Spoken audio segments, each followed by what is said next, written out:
All right, y'all. So we're going to talk about this creator today.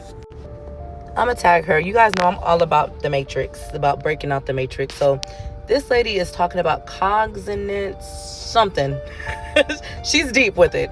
I can follow along, but I don't know if I can explain it. But pretty much she's saying that once you be able to tap into the Matrix, right, that they start understanding that. And it's not just a regular tap in. I think she's going a little deeper. She's going to the deep where people say that you're in psychosis, which I don't believe she's in psychosis. But that's what most people would say because they don't understand, right? Or they would say, oh, she's schizophrenic. Of course, because if you know me and you've seen my stories, you know I believe that a lot of times a lot of mental illnesses may not be mental illnesses, but they're tapped into both worlds. They're tapped into this world and that world, so they're hearing and seeing things that we can't see because we're on this plane and they are just seeing in every realm. Okay, so anyways, this girl said that she's in a park pretty much. She lives in a tent. She's homeless. Jesus Christ, she's homeless. Okay, and so out of nowhere, this white Chester the Molester van came up to where she was by, and she's like, why do you keep, she ran up on the van, and the person looked like so surprised. But not only this, she had another one of her walking in a dead end, and she says she walks there all the time. It's a dead end. Out of nowhere, there's so many cars coming through this dead end. A lot of them are red, white, and blue. She said that's a lot of the colors that pretty much works in the Matrix, I guess we could say. I hope you guys are understanding, like, follow what I'm trying to say, because I'm really trying to say it in the best way I can. Anyway, so the cars were coming, but there's never should have been that many cars. It was a dead end. Why were that many cars coming? So a lot of people or a lot of things may be NPCs. This is just a matrix, right? So if you think about the Matrix, it was a bunch of numbers that equaled up to a real world, which really wasn't a world. It was just our projection, right? So they started sending people her way in white vans, people just looking at her and stuff. And of course, that sounds like she's paranoid, but I believe the girl. I'm a tag her so you guys can look at her stuff, because she can explain everything way more than me. But she's starting to tap into a world where she's starting to understand the Matrix.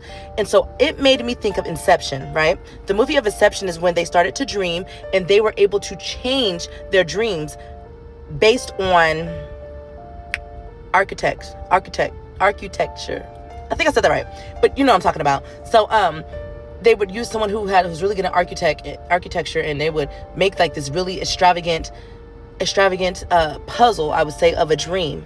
Anyways, follow along. So what if Inception is not us going to sleep, but what if it is, and this dream world is really the real world? So if that's the case, we are merrily, life is but a dream, right? Follow along. So if Inception, we're talking about life, and it's not really in someone's brain, but it's the real life, is this girl now starting to change up things? Because in the movie, when they were changing up things, it felt uncomfortable to everyone else. So to us, we're everyone else in her world that we're feeling uncomfortable because things aren't right. And with her starting this uncomfortability within us, right? The Matrix is like, what are you doing? So they're looking at her like in the movie Inception, when they were changing up too much stuff too fast, everyone else started to attack them. So what if that's what she's doing?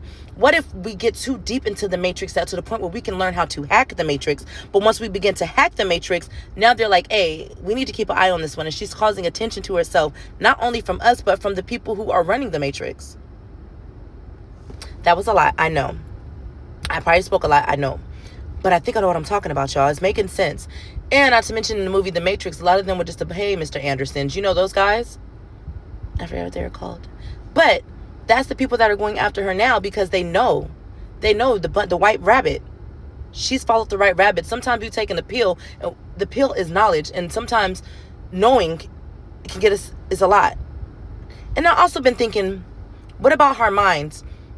When you put on a VR and you're in a movie so deep, your mind can't tell if the difference between if it's real or not real at the moment, right? I'm not saying that we think the movie is real or not, but you know how those people stand up and be like, run, bitch, they gonna kill you, right? That part is because they're so deep into that movie that it has some kind of way make them have a reaction on the outside.